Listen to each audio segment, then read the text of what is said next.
एक भक्त थे यहीं वृंदावन में, वो रोटी आटा मांग के ले आते थे और आटा ले आए, रोटी बनाए, मोटी मोटी भोग लगाए, खाएं। एक दिन भगवान सपने में आए और भगवान बोले, भैया कम से कम चटनी तो रख लिया करो, सूखी रोटी कौन खाता है। तो ठीक है, तो कल से ना उन्होंने रोटी बनाई और पानी में भिगो दी और बढ़िया गीली कर दी, और गीली अब खाओ भगवान। अब फिर भगवान आए, वाह कम से कम पानी में नमक तो डाल लेता।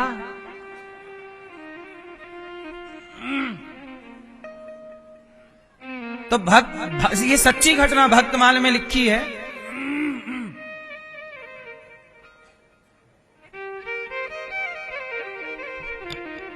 तो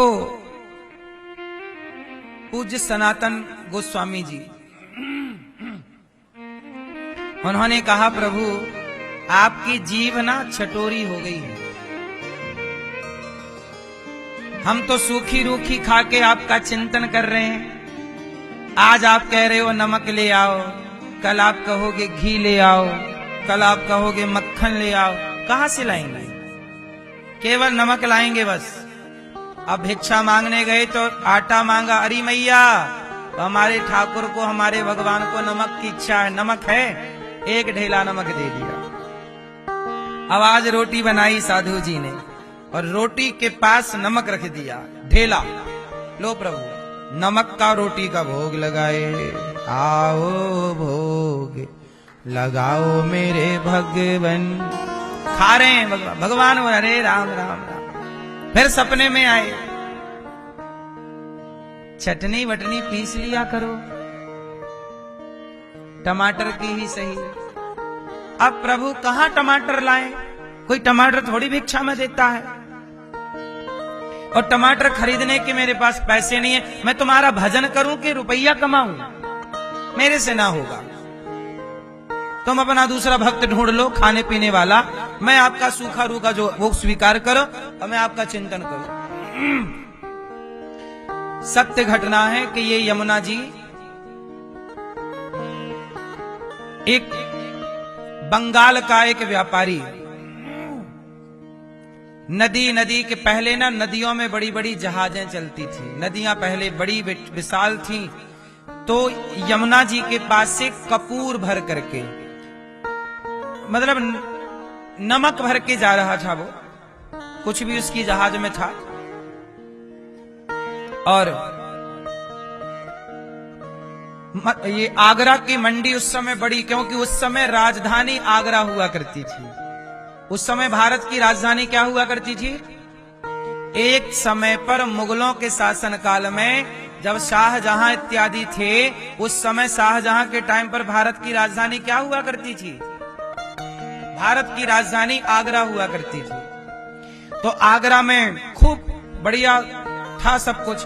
तो यमुना के रास्ते में एक बड़ा जहाज जा रहा था, एक व्यापारी का। उस संयोग देखना कि जहां वो टीले पे बैठ के भगत जी, पूज्य संत भगवान कह रहे थे कि तो हमें चटनी बटनी तो दे दिया करो, तो ये बोले कि तुम्हें चाहिए चटनी बटनी तो अपनी व्यवस्था खुद करो। तो देखना जरा, अब भगवान व्यवस्था कर रहे हैं। तो भगवान ने उनकी जहाज को, उनके नाव को यमुना जी में जहां वो संत रहते थे ना, वहां उनकी नाव रुक गई। लाख प्रयास किया, नाव बढ़ी नहीं। और जब नाव नहीं बढ़ी तो लोगों ने कहा कि भाई तुम्हारी नाव इसलिए नहीं बढ़ रही, यहां बहुत बड़े संत हैं, पहले उनका दर्शन करो। तो पूज्य सनातन गोस्वामी जी का दर्शन करने वो व्यापारी आया और व्यापारी ने सनातन गोस्वामी से कहा, महाराज मेरे ला कोई सेवा हो तो बताओ। तो सनातन गोस्वामी जी भगवान की ओर देखे, वाह प्रभु यजमान चेता दिया, तुम्हें चटनी के चक्कर में तुम्हारी बताओ जीव तुम्हारी कैसी हो गई है, बेचारे को परेशान कर रहे हो, जाने दो उसको। संत जी ने कहा कि भैया व्यापारी जी रात हो रही है, आप रात विश्राम कर लो, भोग प्रसाद लो, सवेरे जाना। तो वो सूखी रोटी नमक वाली संत जी ने खाई, भगवान को भोग लगाई, और वही नमक रोटी साधु को परोस दी, वो व्यापारी को।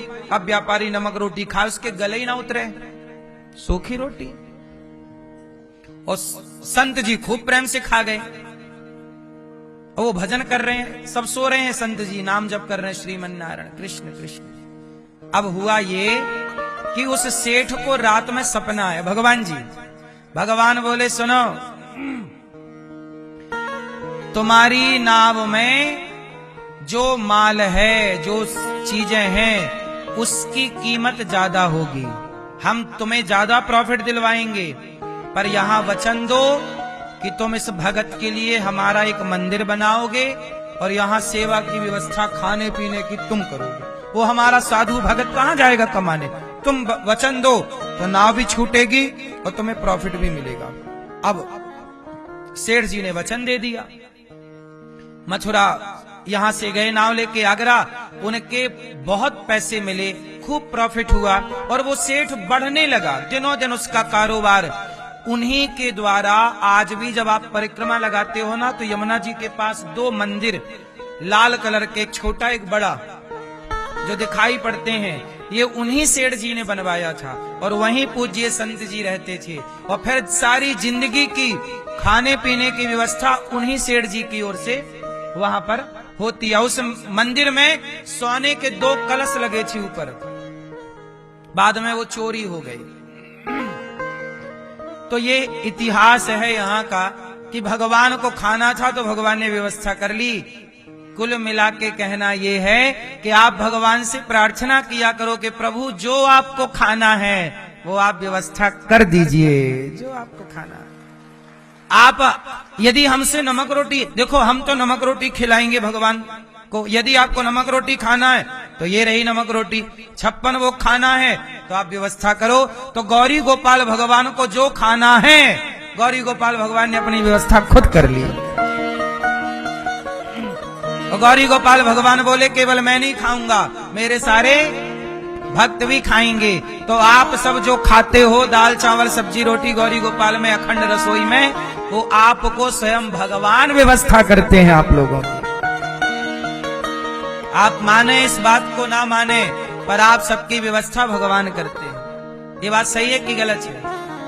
अब वहां मंदिर बनवाना और वहां पर सब सेवा भोग आरती लगवाना, ये सब पूरी व्यवस्था संत जी स्वीकार नहीं कर रहे थे। बोले प्रभु आप देखो, अब भगवान के लिए ना वो सेठ जी ने व्यवस्था कर दी 56 भोग की, तो भगवान को तो खवाएं 56 भोग, और जो प्रसाद था वो सबको बांट दें, और वो साधु जी स्वयं खाएं सूखी रोटी, वो भिक्षा मांग के लाएं। एक दिन भगवान आए सपने में, क्यों अब तो 56 भोग आ रहा है बिना कुछ के, अब तो खा लो 56। नहीं प्रभु, 56 भोग खाएंगे बुद्धि बिगड़ जाएगी, चकाचक माल खाएंगे भ्रष्ट हो जाएगी बुद्धि। वो तो नमक रोटी खा रहे हैं तो भजन में लगी है, आपके चिंतन में लगी है। यदि ये 56 वाला खाने लग गए तो बुद्धि बिगड़ जाएगी, इसलिए आप खाओ 56 भोग। और अपने लिए वो मांग के वही भिक्षा मधुकरी ले आते मांग के, और अपने लिए वही नमक रोटी, नमक भी हटा दिया कि अब आपको तो मिलने लगा 56 भोग, अपने से नमक भी हटा दिया, केवल रोटी,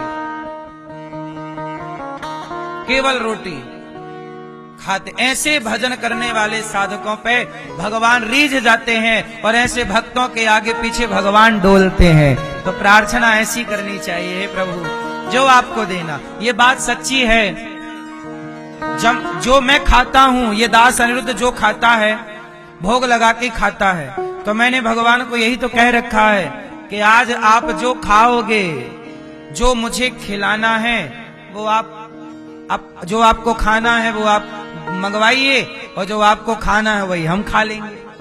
तो आप हमें जो खिलाना चाहें, हम तो ईश्वर का दिया हुआ खाते हैं ना, हम तो ईश्वर के टुकड़ों पे पलते हैं। हम किसका दिया खाते हैं? भगवान का दिया हुआ खाते हैं।